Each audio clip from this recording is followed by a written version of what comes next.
Assalamualaikum warahmatullahi wabarakatuh. Alhamdulillah, sidang jamaah yang dirahmati Allah Subhanahu wa taala. Syukur kita kepada Allah taala kerana pada malam ini sama-sama kita menunaikan solat pada maghrib secara berjemaah dan juga dapat kita duduk berniat i'tikaf sementara kita menantikan masuknya solat pada isyak, serta dapat kita duduk dalam jilsah ilmiah dalam majlis ilmu yang mana kita mengupas kitab 40 hadis adab orang mukmin, akhlak menjadi cermin, yang mana insya-Allah malam ini kita akan mengupas tajuk yang kedua, iaitu tolong menolong sesama muslim. Tolong menolong sesama muslim. Kita lihat pada matan hadis ini, Haddatsana Yahya bin Yahya At-Tamimi wa Abu Bakr bin Abi Shaybah wa Muhammad bin Al-Ala Al-Hamdani wa lafzul Yahya. Qala Yahya akhbarana wa qala al-akharani haddatsana Abu Muawiyah an Al-A'mash an Abi Salih an Abi Hurairah radhiyallahu anhu qala qala Rasulullah sallallahu alaihi wasallam man naffasa an mu'minin kurbatan min kurabid dunya nafasallahu anhu kurbatan min kurabi yaumil qiyamah wa man yassara ala mu'sirin yassarallahu alaihi fid dunya wal akhirah wa man sadara musliman sadarahullahu fid dunya wal akhirah wallahu fi aunil abdi ma kana al abdu fi auni akhihi ila akhiril hadis. Maksudnya telah menceritakan kepada kami Yahya bin Yahya At-Tamimi dan Abu Bakar bin Abu Shaybah dan Muhammad bin Al-A'la Al-Hamdani. Dan lafaz ini daripada Yahya, milik Yahya. Dia berkata telah menghabarkan kepada kami, dan berkata yang lainnya telah menceritakan kepada kami Abu Muawiyah daripada Al-A'mash daripada Abu Salih daripada Abu Hurairah radhiyallahu anhu. Dia berkata Rasulullah sallallahu alaihi wasallam bersabda, barang siapa membebaskan seorang mukmin daripada suatu kesukaran dunia, man nafasa an mu'minin kurbatan min kurabid dunya, maka Allah SWT akan membebaskannya daripada suatu kesukaran pada hari kiamat. Nafasallahu anhu kurbatan min kurabi yaumil qiyamah. Barang siapa memberi kemudahan kepada orang yang berada dalam kesukaran, wa may yassara ala mu'sirin, maka Allah SWT akan memberikan kemudahan di dunia dan di akhirat. Yassarallahu alaihi fi dunya wal akhirah. Dan barang siapa menutupi aib seorang muslim, wa man satara musliman, maka Allah SWT akan menutup aibnya di dunia dan akhirat. Ya, satarallahu fi dunya wal akhirah. Allah SWT akan selalu menolong hambanya selama mana hamba tersebut menolong saudaranya sesama muslim. Wallahu fi aunil abdi ma kana al abdu fi auni akhihi. Hinggalah akhir hadis ini. Hadis riwayat Muslim, hadis yang ke-4867. Ya, nak bagi tahu pada kita tentang ya kelebihan tolong menolong. Ya, pengenalan tentang tajuk hadis ini.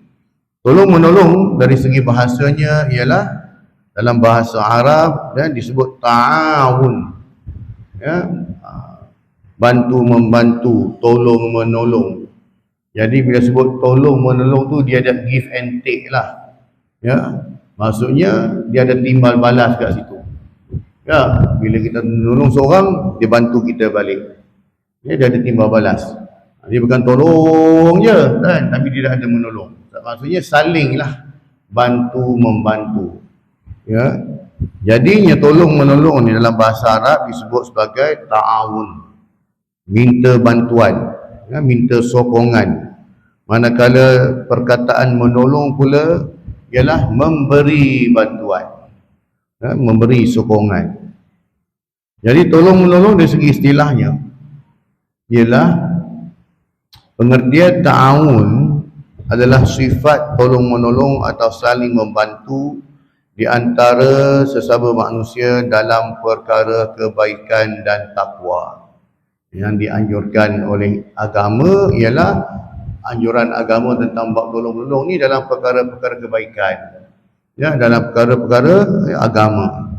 Ia juga adalah satu tindakan yang bertujuan menghasilkan keuntungan kepada pihak lain.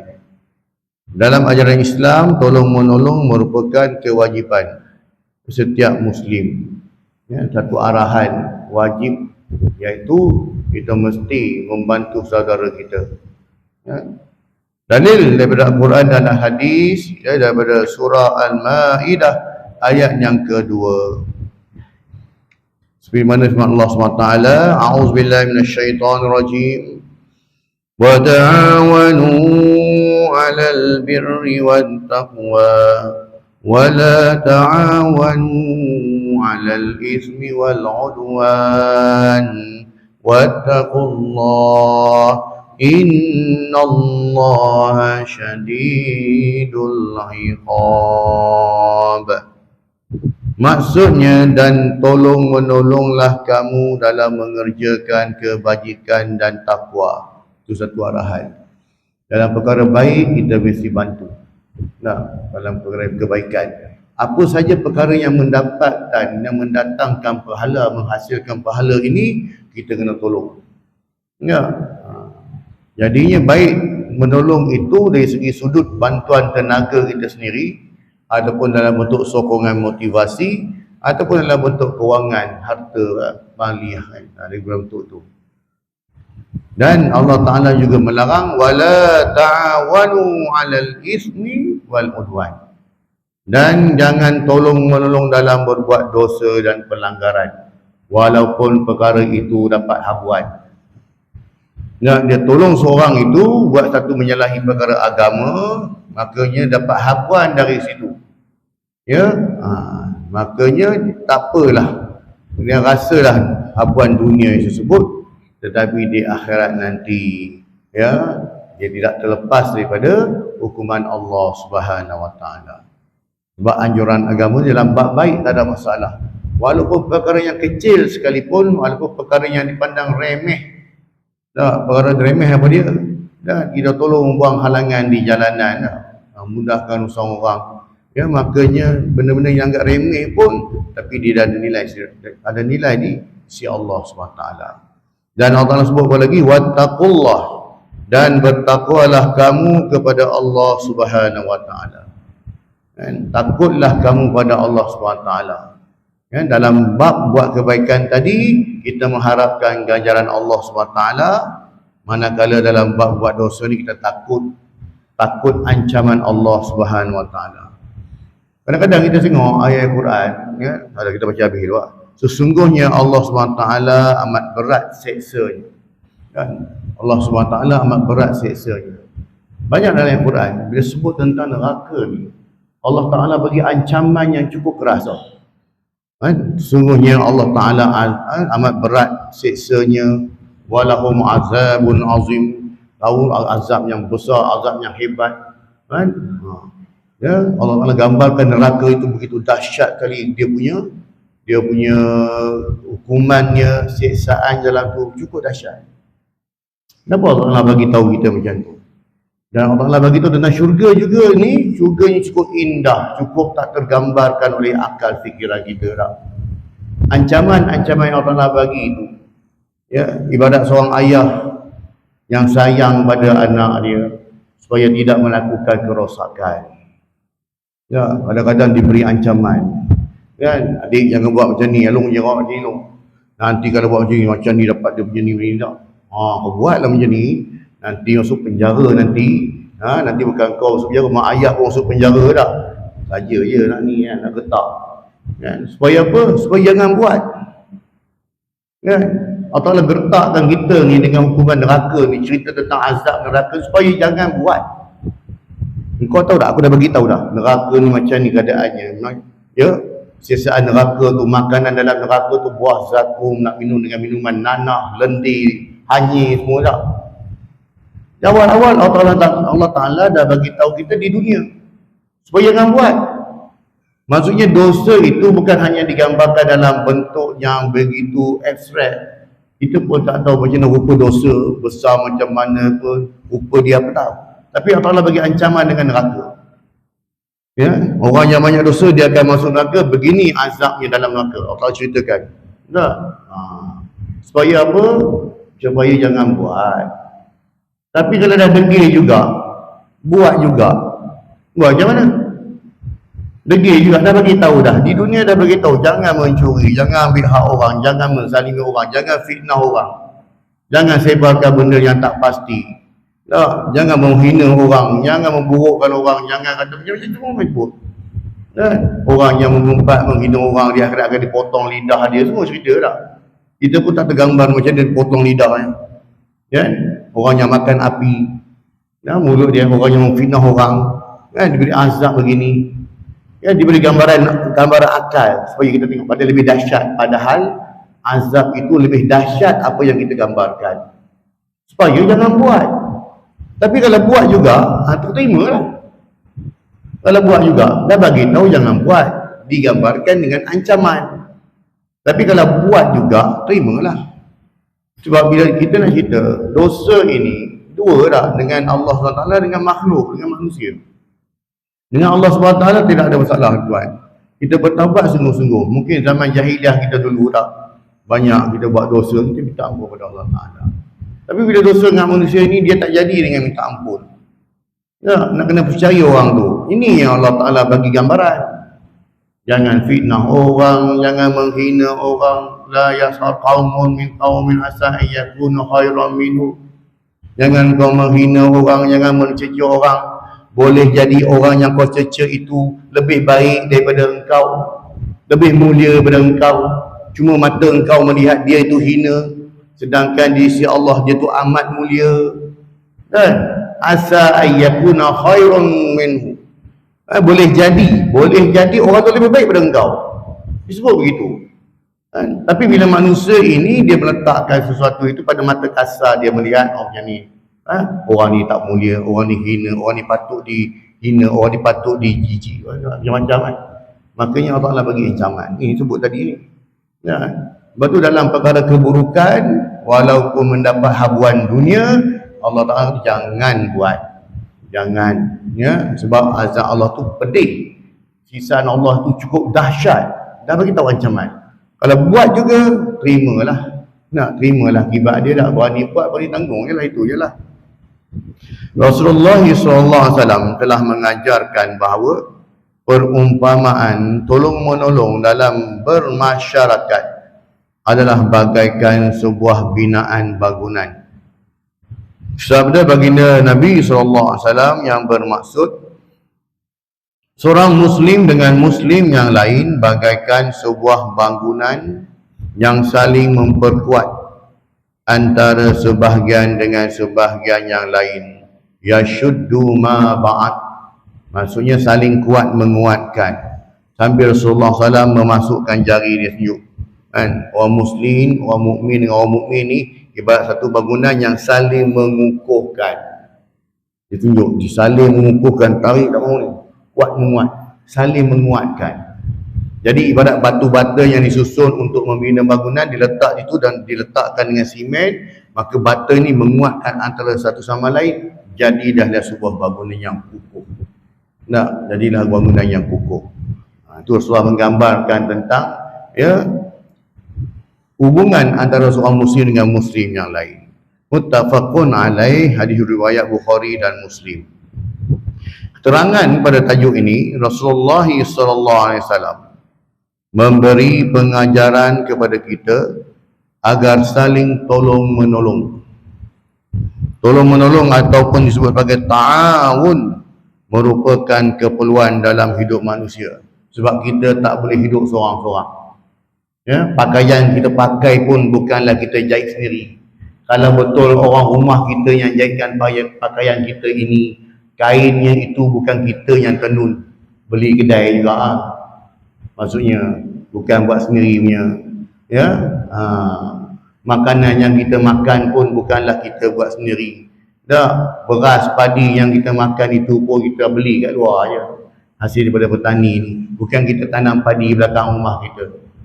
Dan maksudnya itulah manusia, saling memerlukan antara satu sama lain. Jadi bila disebut tentang keperluan kita mengharap pada orang dalam bentuk urusan duniawi, maka disitulah masuknya adanya sifat tolong menolong. Ya, membantu. Tolong menolong ataupun ta'awun merupakan keperluan dalam hidup manusia. Hakikat ini membuktikan bahawa suatu pekerjaan atau apa saja yang memerlukan bantuan pihak lain dan ia pasti tidak akan dapat dilakukan secara bersendirian meskipun dia seorang yang memiliki kemampuan dan pengetahuan tentang perkara itu. Ini menunjukkan bahawa tolong menolong dan saling membantu merupakan satu keperluan dalam kehidupan manusia. Ya, satu keperluan, memang wajib buat. Daripada kita lahir, tuan-tuan, kita lahir ke dunia, dah keluar daripada perut mak kita ni, siapa yang uruskan kita? Bukan kita keluar perut mak kita, kita sendiri ambil gunting, potong tali perut, pergi mandi semua siap-siap, tak ada tak? Mak kita uruskan kita. Ya, hatta hingga masuk ke sekolah tadika, sekolah rendah, ayah kita belikan keperluan kita. Hatta bila kita dah besar pun, kita bekerja, kita berkeluarga pun sama juga memerlukan bantuan orang. Dah, mengharapkan pihak lain juga bantu. Dah, dengan kita nak beli barang makanan perlukan duit, perlukan gaji semua. Hinggalah kita meninggal dunia, tak ada seorang pun yang meninggal dunia dia boleh mandi siap-siap, dia kapan diri dia siap-siap, aku dah nak mati ya. Dia pun mati maka boleh tanam terus, tak jadi. Walaupun betul dia dah mandi siap-siap pun dia tetap kena mandi lagi sekali. Sebab tu mandi wajib dah atas kematian lah kan? Tetap dia boleh uruskan diri sendiri. Dia tetap tak boleh tanam diri dia sendiri. Walaupun dia boleh korek liang lahat tu sendiri. Dia tukang kali kubur, dia boleh buat sendiri, dia korek dia siap. Tapi dia tak boleh tanam diri dia sendiri. Maksudnya tetap memerlukan bantuan orang. Itulah. Nah, itulah kita lah, manusia. Jadi janganlah kita sombong sangat. Janganlah kita berasa ego bongkak sangat. Semua benda kita boleh buat. Bentang-bentang kira mungkin tu orang itu dia duit banyak kan, hartanya banyak, dia kata aku boleh beli semua dengan wang lah kan. Tapi tetap juga marahkan orang. Nak masuk yang lahat pun tetap kena minta tolong orang juga. Ta'awun, saling tolong menolong adalah merupakan salah satu cara menjaga ukhuwah Islamiyah, yakni persaudaraan dalam Islam. Tidak ada erti dan nilainya jika kita menganggap bahawa Muslim itu bersaudara, tetapi kita tidak membantu saudara kita ketika dia memerlukan bantuan. Ya, kata bersaudara tapi tidak memberi bantuan yang selayaknya. Saudara yang sedekat cara lain, saudara kita yang jauh, yang berada di negara lain tak, ya, di Palestin, di Syria, di Iraq, negara-negara Islam bergolak ni kan, banyak kan membantu dok mereka dengan cara apa, selain daripada bantuan kewangan yang mampu kita bagi, doa lah. Dan Allah mansur ikhwanana muslimin fi kulli makan wa fi kulli zaman. Ya Allah, bantulah saudara-saudara kami di seluruh tempat dan setiap masa ya Allah, sepanjang zaman yang bantu dah saudara kami ya Allah. Wa khususan, khusus pula, wa khususan fi Filastin wa fil Iraq wa fi Suri.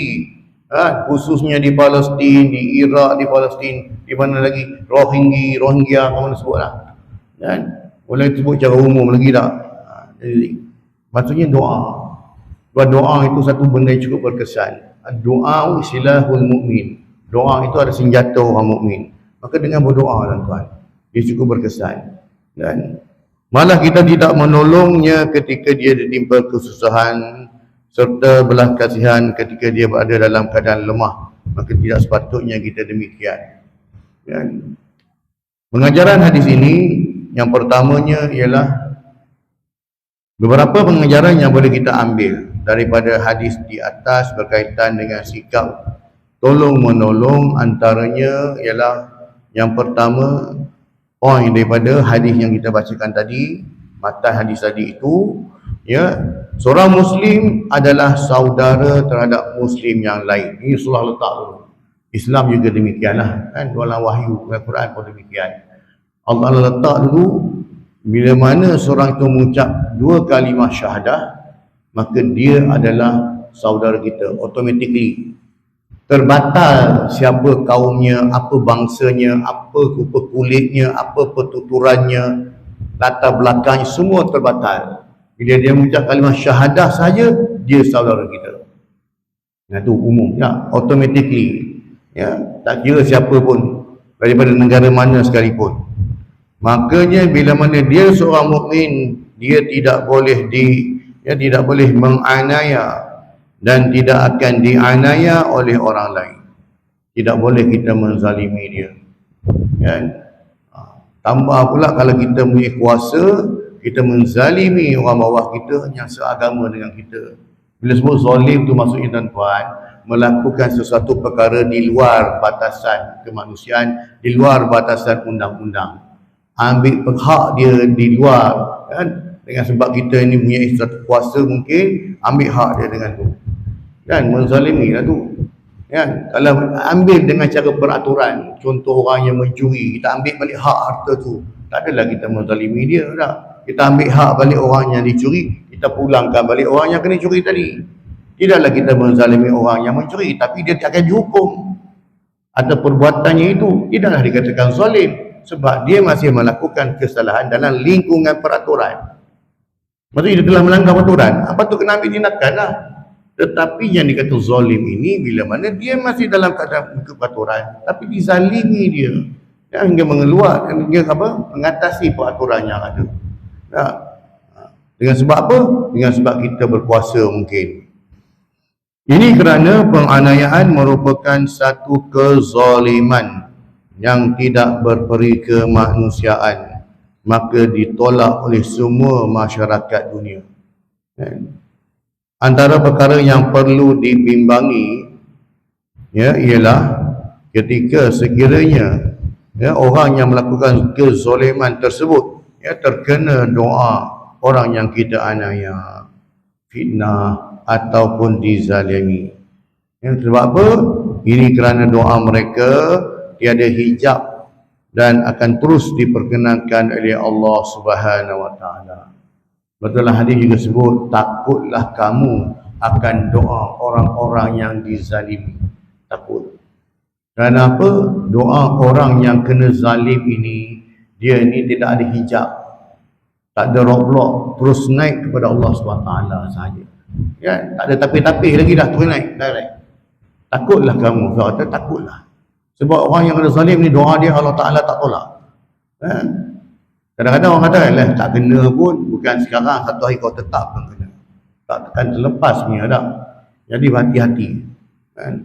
Doa orang yang Allah Ta'ala tak tolak siapa lagi? Doa ibu bapa. Itu tak ada hijab juga. Doa ibu bapa ni tak ada hijab. Maksud tak ada hijab itu ialah naik terus direct by hand. Doa tu by hand, bukan kita post, bukan kita pakai pun laju ke, tak. Direct terus pergi. Sampai tu kepada Allah Ta'ala. Dan yang ketiga ni adalah doa orang yang bermusafir. Kenapa doa orang musafir juga tidak ditolak? Kerana orang yang musafir ini tawakalnya tinggi pada Allah.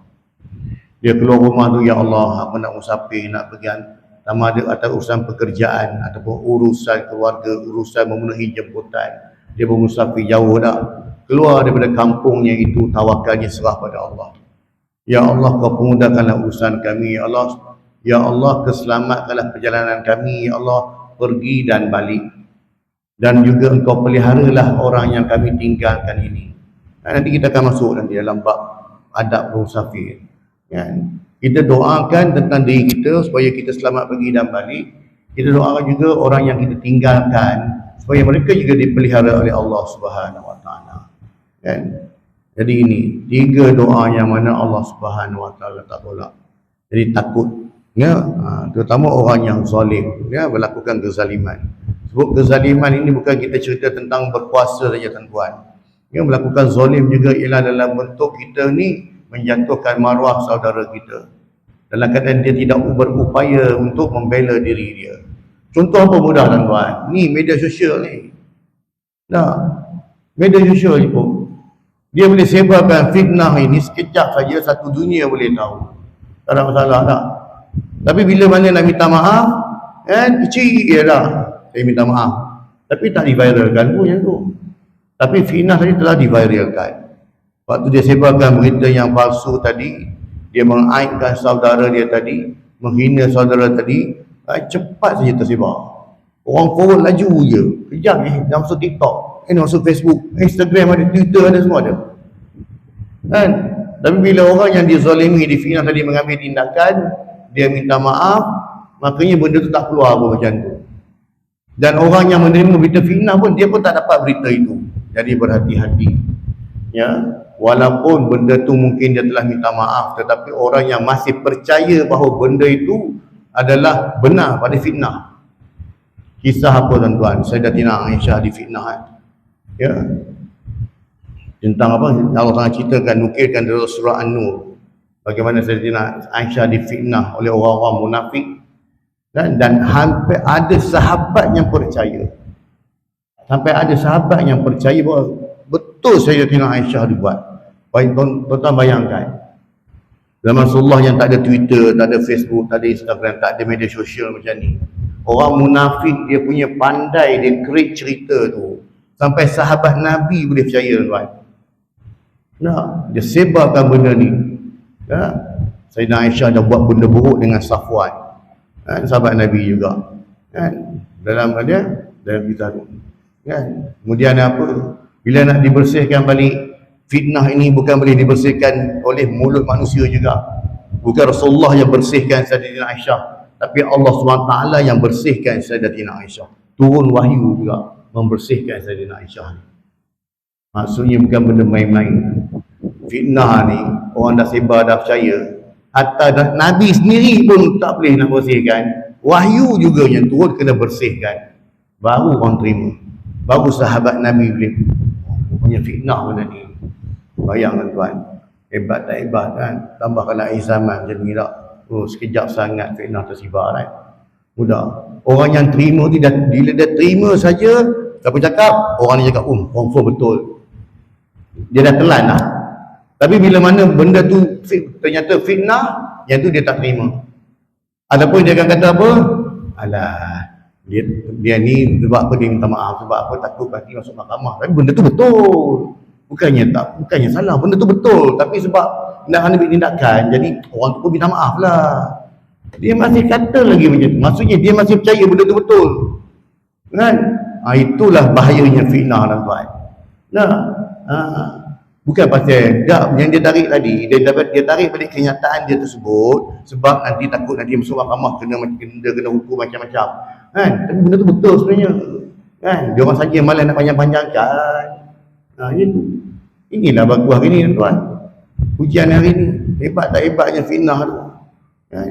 Sebab fitnah ini di-create, dibuat, diolah, benda tu nampak benar. Ya, benda tu nampak benar. Itu yang jadi masalah. Kita pula boleh percaya pula. Sebab apa? Kita nampak, kita menilai perkara itu sebagai perkara yang benar. Kan? Yang keduanya ialah, sesiapa yang menunaikan hajat saudaranya, maka Allah SWT akan menunaikan hajatnya. Maka menjadi kewajipan dan tanggungjawab setiap Muslim untuk membantu dan meringankan beban saudaranya apabila ada di antara Muslim yang ditimpa musibah serta kesusahan.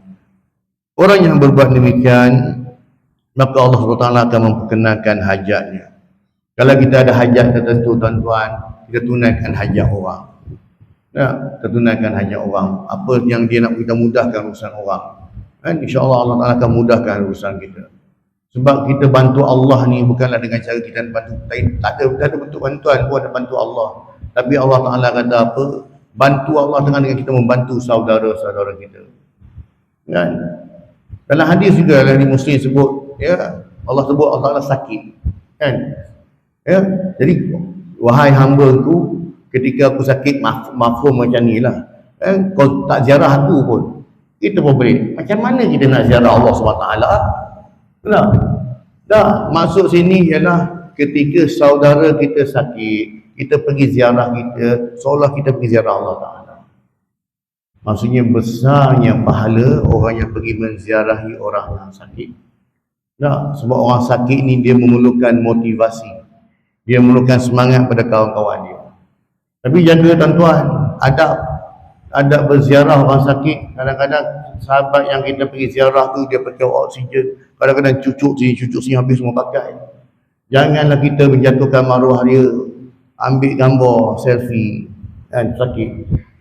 Jaga tuan-tuan, ya, itu menjatuhkan maruah sakit. Jangan kita buat macam tu kan. Selfie ramai-ramai, okey, 1, 2 kan, ni kawan tu pakai oksigen kan. Itu kata jaga aib. Jaga aib orang yang tutup aib saudara dia tadi tu, kekurangan ya. Jadi hati-hati. Kawan tu dia takkan cakapnya, tapi yang rasa malu siapa tuan-tuan? Orang rumah dia, waris dia, anak-anak dia. Kita yang kawan-kawan mungkin kita tak rasa apa-apa, kita anggap dia sahabat. Tapi gambar yang kita ambil gambar dalam bentuk dalam keadaan dia begitu tadi tu, kita sebarkan pada kawan-kawan. Kalau dapat pada orang yang mana suka buat fitnah macam mana tuan? Kan? Jadi berhati-hatilah. Sebab tu jangan demikian. Kan? Dia ada orang sakit pun kalau dia dalam keadaan okey, normal, tidak ada benda yang mengaibkan, pakai cucuk sini. Kan? Makanya masing-masing lah. Tapi dalam keadaan dia kekurangan demikian, jangan ikut. Sebenarnya itu benda aib. Pada kita tak ada apa, sebab kita belum berada di tempat dia. Kalau kita berada di tempat dia, kita rasa macam mana nanti. Kita akan rasa perasaan bagaimana isteri dia rasa. Anak-anak dia rasa dia tengok gambar ayah dia disebarkan dalam keadaan demikian. Kan? Jadi berarti adab menjaga orang sakit juga kena jaga. Pun ada juga dalam tajuk ni, kita akan bahaskan nanti. Ketiganya, siapa yang melapangkan kesusahan seorang Muslim, maka Allah SWT akan melapangkan kesukarannya pada hari kiamat kelak. Apabila kita mengetahui bahawa sebenarnya kita mampu untuk berbuat sesuatu bagi meringankan beban, kesusahan dan kesukaran orang lain, maka segeralah melakukannya dan segeralah memberi pertolongan kepadanya. Lebih-lebih lagi jika orang tersebut meminta pertolongan terus direct daripada kita, kerana pertolongan yang kita berikan akan sangat bermakna kepada orang yang sedang dalam kesusahan dan kesukaran, orang yang memerlukan bantuan. Ya, mungkin kita tak hadapi isu dalam bab keputusan makanan, orang datang rumah minta beras, orang datang rumah minta gula tak. Tetapi dalam usaha-usaha tertentu tu, kalau kita upaya membantunya, ya, banyak contoh tunjuk dulu, membantu orang buta melintas jalan, tolong angkat beg orang, benda-benda macam ni kan, memudahkan urusan orang ni, maka Allah Ta'ala akan mudahkan urusan kita. Yang keempat, ni tadi ni kita pada hospital tadi ni, sesiapa yang menutupi aib seorang Muslim, maka Allah SWT akan menutup aibnya pada hari kiamat. Aib saudara seagama adalah perkara yang tidak boleh dibuka atau disebarkan kepada orang lain sewenang-wenangnya. Aib ini ialah kekurangan orang tersebut pribadi, ya, tidak melibatkan maslahat umum, kepentingan umum, kepentingan awam. Kekurangannya ada pada diri semua orang ada, tak siapa pun ada. Kan, benda-benda yang mana orang kata kalau cerita pada orang, malulah dia. Kan, semua orang ada. Tapi sekiranya selagi mana aib itu tidak melibatkan kepentingan umum, dia tak curi, dia tak seleweng amanah yang diberikan pada orang kepada dia tak, makanya jaga. Kan, ada benda aib kecil-kecil dia tak. Dia ni suka minum tangan kiri, dia suka ambil dengan tangan kiri tak. Apalah, cakap agama bukan main lagi tak. Kan, makan pun tangan kiri, contoh macam tu lah. Kan, benda-benda yang mana orang kata apa, boleh tegur direct je pun. Tapi ni disebarkan tak. Rupa-rupanya salah, sebab ambil gambar nampak kanan tapi nampak belah kiri tak, dia punya gambar tu. Umat Islam juga dilarang membuka aib pihak lain walaupun pihak dianggap sebagai musuh dan tidak disukainya. Kesimpulannya, Islam adalah agama yang mementingkan ikatan persaudaraan. Itu kata tadi. Antara sebab jaga aib saudara juga sebab nak jaga ikatan persaudaraan. Walaupun tiada pertalian darah, hubungan persaudaraan itu amat kuat apabila diikat dengan ikatan agama iaitu Islam. Oleh itu, Islam melarang keras perbuatan menzalimi atau menganiaya Muslim yang lain dan membiarkan Muslim yang lain dizalimi. Paling kurang kita tak boleh bantu dia dalam bentuk tenaga kita doakan. Ya, semoga Allah Ta'ala ringankan beban yang mereka tanggung itu.